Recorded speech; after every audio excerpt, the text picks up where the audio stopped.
The bloodline, the cloth, and the politics of memory. In a quiet laboratory lit by reverence and inquiry, a team of geneticists turn their attentions to relics long shrouded in mystery. Among them lie the famed Shroud of Turin, believed by many to have cradled the body of Jesus. Alongside it, the Sudarium of Oviedo, a stained cloth said to have covered his face, awaited examination. It carried traces of AB blood and cerebrospinal fluid. When the two were tested side by side, the results were startling: a genetic match.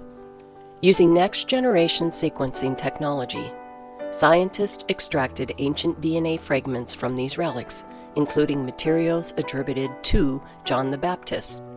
But raw data means little without context, so they turned to global population databases to compare genetic markers. The Druze, a enigmatic community nestled in the Levant, emerged as a close match.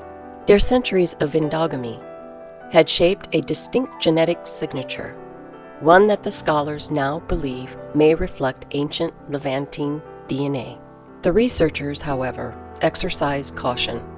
The Druze were not presented as literal descendants of Jesus, but as genetic mirrors of the land and the epoch in which he lived.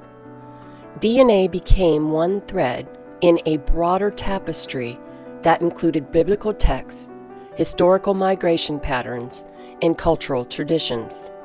The journey of the Shroud is a tale as storied as the relic itself.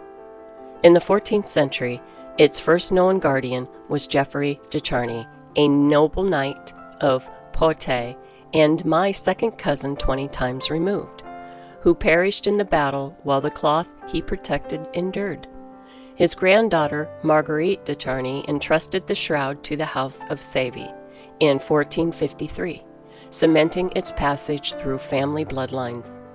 Among its keepers was Louis I of Savoy, born 24 February 1413 in Geneva and passed 29 January 1465 in Lyon to my first cousin 20 times removed, through a marriage that fortified ancestral continuity. His descent from his 6 times great-grandfather, Ramon Berenger IV, and Beatrice of Savoy, ensured the relic's survival amidst centuries of fire, war, and restoration. In 1578, the shroud found sanctuary in Turin, where it remains, timeless, veiled, and ever resonant in memories of those who safeguarded it. And yet, while the DNA may offer intriguing insight, Jesus-bearing Druze markers, for instance, it does not and cannot prove resurrection. That claim, as many point out, belong to the architectures of Scripture and their agenda. Belief, after all, isn't built solely on biology. Even in modern analysis, ancient echoes persist. The Druze show exceptional frequency and diversity in haplogroup X, especially X1 and X2. In Galilee, this population isolation acts like a genetic refugee, a living snapshot of the Near Eastern genome before modern dilution. So yes, DNA tells truths, stories tell intentions, and somewhere in between the two, I am there connecting the strands of truth and restoring what history tried to veil.